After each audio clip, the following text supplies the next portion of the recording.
Bom, irmãos, nós vamos prosseguindo com o curso Graça. Para quem não sabe, quem está chegando agora, quem está me vendo a partir desta mensagem, o curso Graça é uma recapitulação de todos os temas principais, as doutrinas principais do Pacto da Graça, ou seja, da nova aliança estabelecida a partir da morte de Jesus Cristo na cruz do Calvário. Como é esse curso, nós gravamos aqui com vocês, mas ele é online, nós temos um tempo máximo de mensagem para não saturar quem não está envolvido aqui, né? Então não tem tempo de pergunta e resposta, vocês têm que ficar mudinhos, caladinhos, e eu tenho que fazer apenas resumos dos temas. Melhor seria se a pessoa que me ouve viesse ao nosso encontro e nós estudássemos juntos, melhor será quando isso acontecer.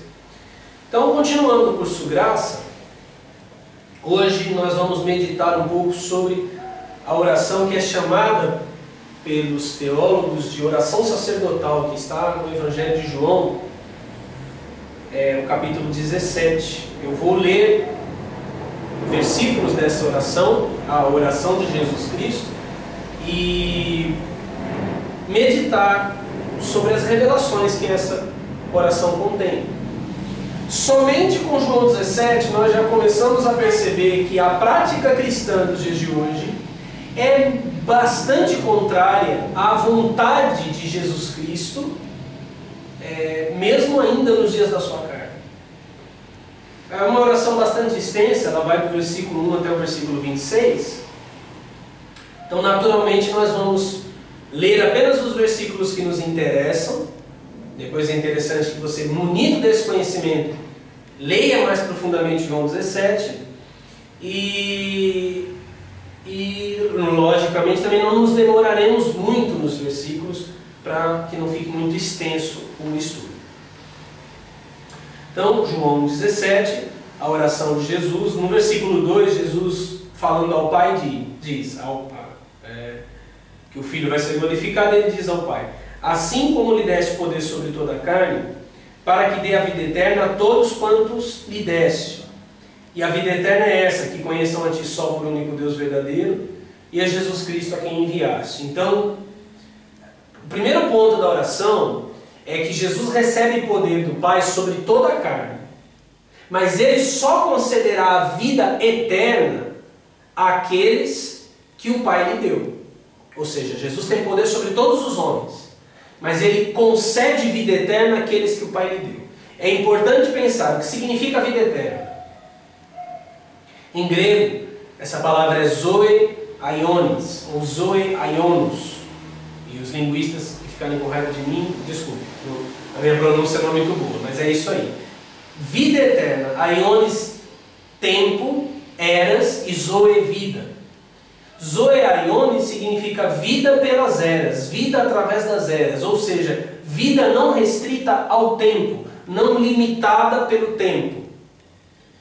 Isso implica não o que se tornou a doutrina da ressurreição dos mortos, que é ensinado em Hebreus capítulo 6, como um rudimento. A ressurreição dos corpos dos mortos é um rudimento de doutrina. O que é um rudimento? É um ensino. Nós vamos fazer uma aula do curso Graça somente sobre rudimentos. O rudimento é uma doutrina inicial, básica, primeira. É como você estar no jardim da infância. Lá você aprende os rudimentos.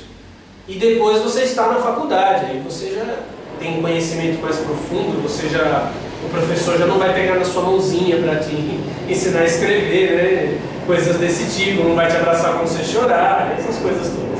Bom, se bem que tem no jardim da infância, tem professor fazendo isso hoje em dia. Mas a ressurreição dos mortos é um rudimento. O que é a realidade da ressurreição dos mortos? É a descoberta de alguns humanos descobrindo que há neles uma vida da mesma qualidade da vida de Deus. Há uma vida que atravessa as eras. Há uma vida que é vida que começou antes mesmo da fundação do mundo. Então aqueles que recebem essa vida de Jesus são aqueles que recebem o conhecimento do único Deus verdadeiro e aquele a quem Ele enviou, que é Jesus Cristo. Quando eu digo o único Deus verdadeiro, é porque na revelação do Novo Testamento, o receber Deus é receber o Pai.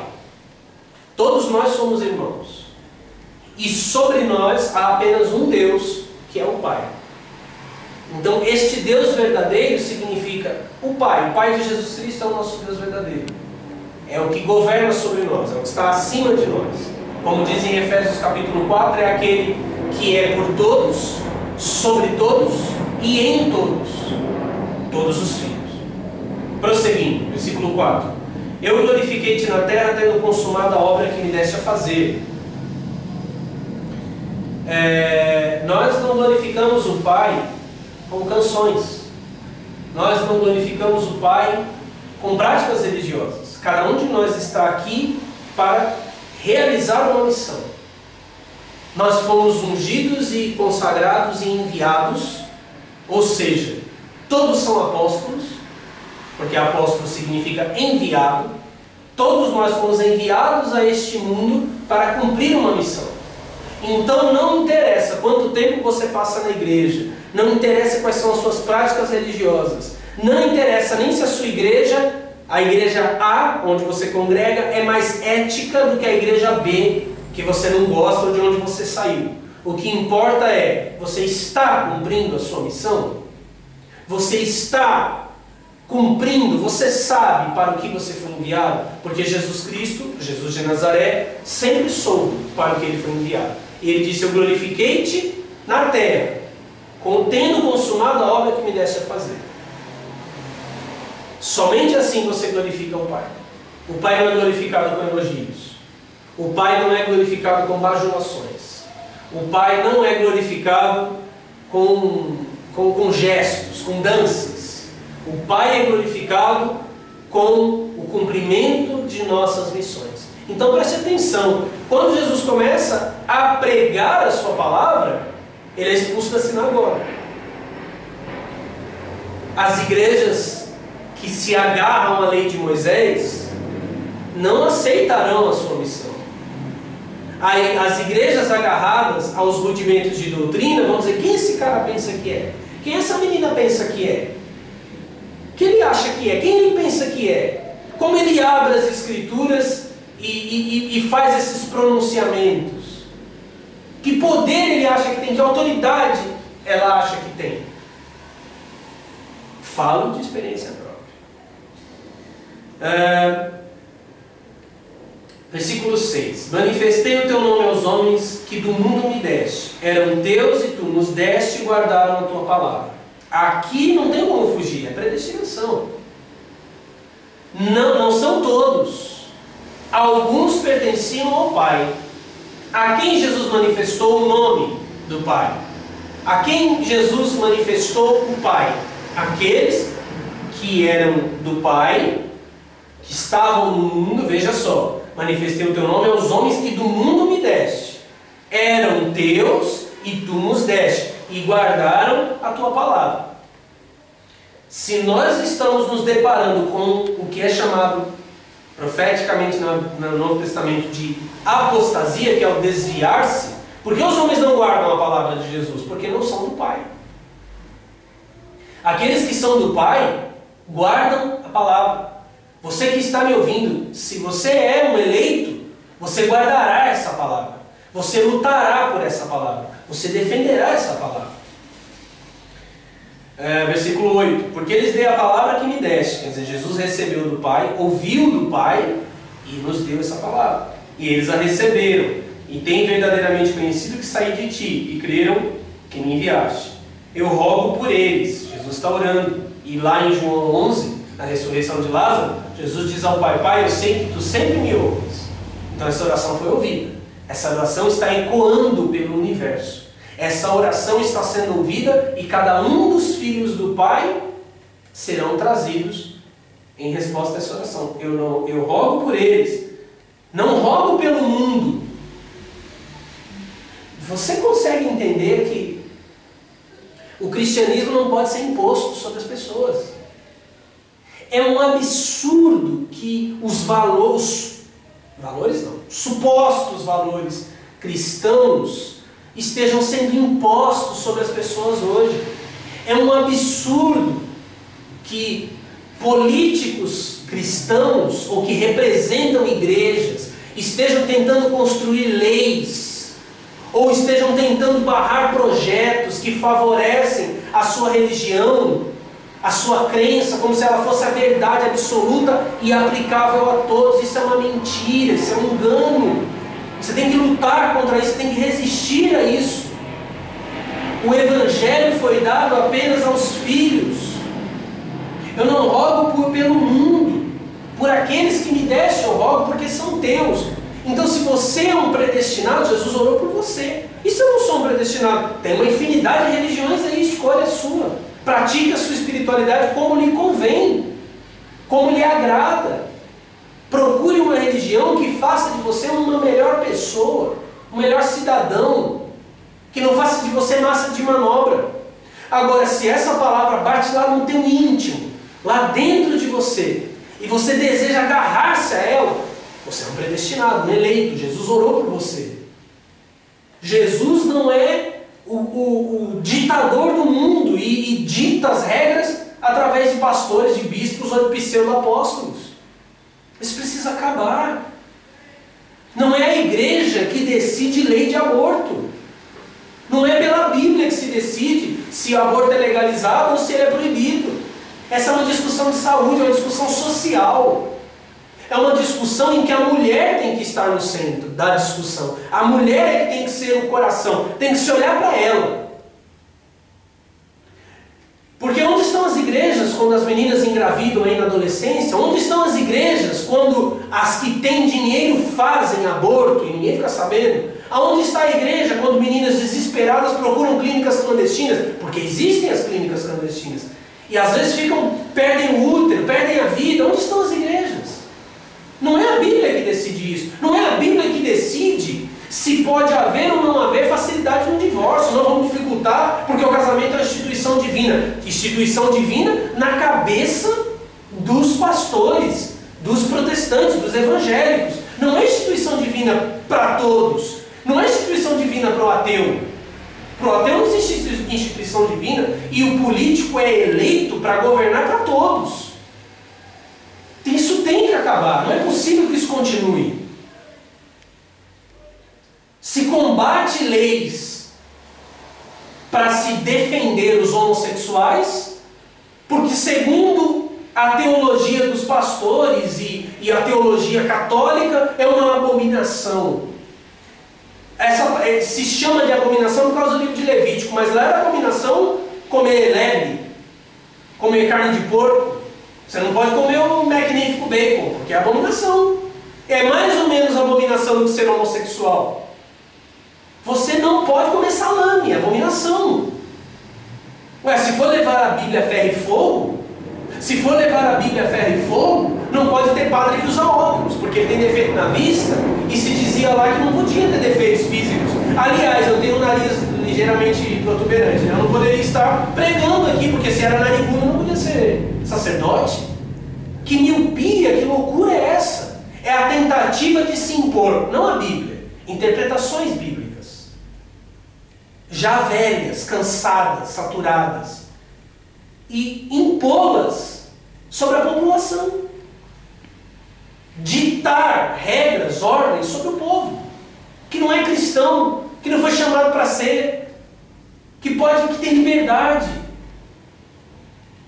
Meus irmãos, como é que pode se combater o desejo da comunidade GLBTT, que precisa de, se é minoria, eu ouço hoje pastores dizendo, não, a minoria não pode ditar regras para a maioria. Esquecem que o cristianismo já foi uma minoria perseguida. Esquecem que João escreveu o Apocalipse, o livro que eles amam e não entendem, amam e não compreendem, escreveu na cadeia, porque era minoria. espera um pouco, se uma minoria, para haver democracia, é preciso que os direitos sejam pensados segundo as necessidades de cada um. Se existe uma minoria e essa minoria é perseguida, afrontada, corre risco de morte, é preciso se pensar numa lei que proteja essa minoria exatamente porque é minoria. Porque não pode se defender sozinho.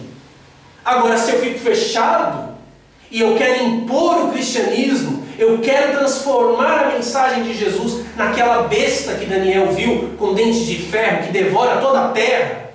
Porque esse cristianismo maligno, que não é o sonhado por Jesus, que não é o da oração sacerdotal de Jesus, esse cristianismo maligno devora a terra, mastiga e pisa aquilo que sobeja. Esse não é o cristianismo sonhado por Jesus. Então ele quer impor-se sobre todas as pessoas, porque não conhece essa oração. Jesus orou sim por aqueles que o Pai lhe deu. Versículo 11. Eu já não estou mais no mundo, mas eles estão no mundo. Eu vou para ti. Pai Santo, guarda em teu nome aqueles que me deste, para que sejam um, assim como nós. Querido irmão, a teologia cristã, não estou dizendo a mensagem de Cristo, estou falando da teologia cristã. Tem uma doutrina chamada Trindade, que ninguém entende, eu não vou nem tentar explicar, porque você também não vai entender. Porque o cristianismo quer defender o monoteísmo e ao mesmo tempo a Trindade. E aí, como é impossível uma coisa e outra, parece conversa de bêbado, de louco, né? São três, mas é um, são umas. Até falei até o português errado, mas é porque a gente fica louco mesmo tentando pensar nisso. Não, existe o Pai, existe Jesus e existe o Espírito Santo. A oração de Jesus é que essa unidade que ele tem com o Pai, de família, unidade espiritual, conexão espiritual, estenda-se para todos nós. A doutrina da Trindade, que não pense que ela não foi imposta em concílios, ela foi. Ela foi decidida ao longo de vários concílios. Não à toa, o credo trinitário, o credo, que até é oração aí, né? Tem uma oração chamada credo. Ele nasceu dos concílios. E esse credo é chamado de Niceno-Constantinoplano, uma coisa assim. É uma palavra difícil de falar mesmo. É o credo de Niceia, completado no concílio de Niceia em 325 e que foi aperfeiçoado no concílio de Constantinopla. Foi desenvolvido não pela cristandade como um todo. Apenas bispos participaram deles. Assim se formou a doutrina da Trindade. O credo trinitário é chamado de credo atanasiano, por conta do bispo Atanásio que o desenvolveu. Essas teologias não nos importam. O que nós vemos é que existem, sim, três pessoas divinas. Existe uma família divina. E essa família não está fechada na eternidade. Essa família divina estende a divindade dela para todos nós. Essa é a oração de Jesus. Que sejam um, assim como nós. Então, o que crê na Trindade, se você crê na Trindade, saiba que Jesus nos incluiu nela. Na mesma divindade que ele e o Pai possuem. Ou Jesus não foi ouvido na oração. Estando eu com eles no mundo, guardava-os em teu nome. Tenho guardado aqueles que tu me deste, nenhum deles se perdeu, senão o filho da perdição. Para que a Escritura se cumprisse, o filho da perdição é Judas. Então você não desvia, viu, querido? Você não se perde. Porque você é garantido pela graça de Jesus Cristo. Se perdeu, se foi embora, se vendeu Jesus, tem um monte de gente vendendo Jesus, basta ligar a TV que você vai ver, é filho da perdição. Mas agora vou para ti e digo isto no mundo para que tenham a minha alegria completa em si mesmos.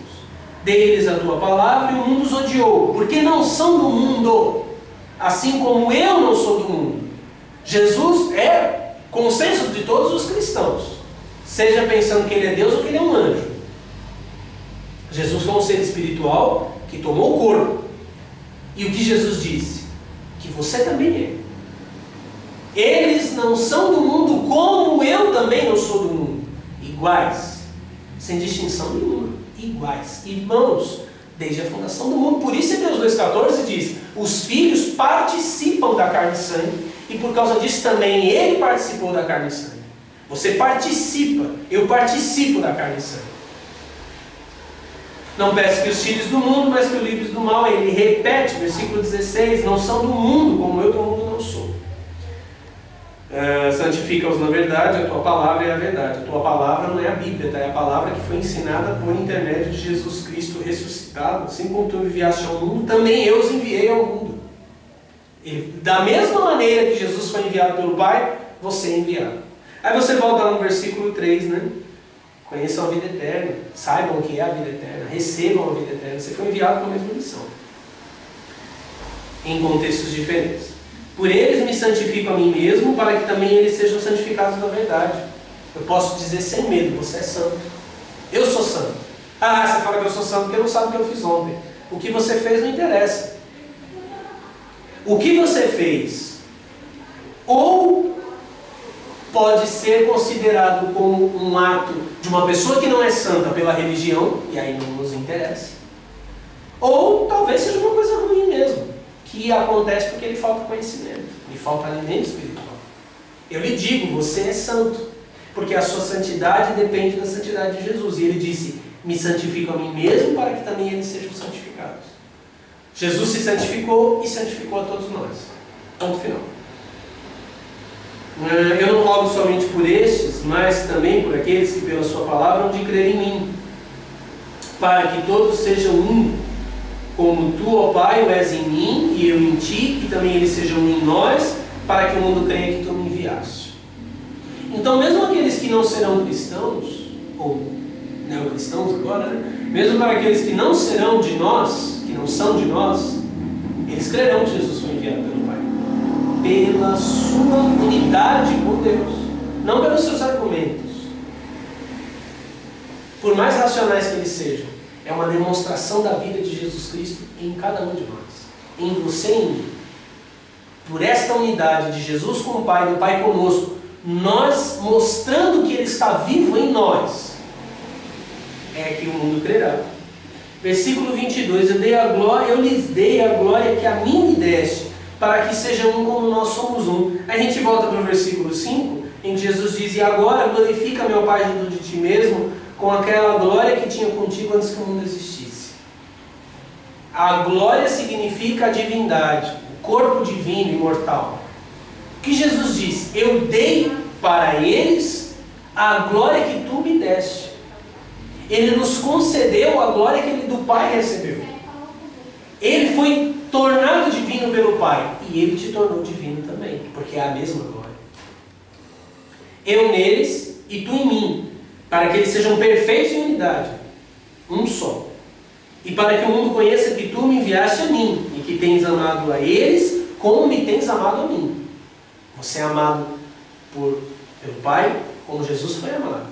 E somente por meio dessa unidade que isso será revelado. Pai, aqueles que me deste, quero que onde eu estiver, também eles estejam comigo, para que vejam a glória que me deste, porque tu me has amado antes da fundação do mundo. Essa expressão antes da fundação do mundo aparece em Efésios capítulo 1, falando que nós fomos eleitos em Cristo antes da fundação do mundo. O Senhor disse a Jeremias, né, eu te conheci antes que saísse da madre, te santifiquei e te enviei as nações por profeta. Tudo que eu falei aqui, de maneira resumida, obviamente isso foi antes da fundação do mundo. Jacó é amado por Deus antes de sair do ventre. Jacó é amado, mas Esaú não é. Jacó é filho, Esaú não. Não tem por que eu pensar que Jesus foi amado antes da fundação do mundo e separá-lo. Somente uma doutrina que isola Deus. Deus está num nível e nós estamos em outro, e é muito conveniente isso, porque assim você é sempre miserável, né? Precisa da toalhinha ungida, da rosa ungida, né? Precisa da chavinha de papelão, da marretinha, né? Você precisa desses penduricalhos divinos aí, porque você não tem poder de Deus em você. Quem tem é o apóstolo, quem tem é o bispo, quem tem é o santo. Esse texto, Jesus diz, foi amado antes da fundação do mundo, exatamente como Jacó, como Jeremias e como cada um de nós. Na fundação do mundo, quando ele foi amado, o reino foi para nós preparado, porque é isso que ele diz lá em Mateus 24.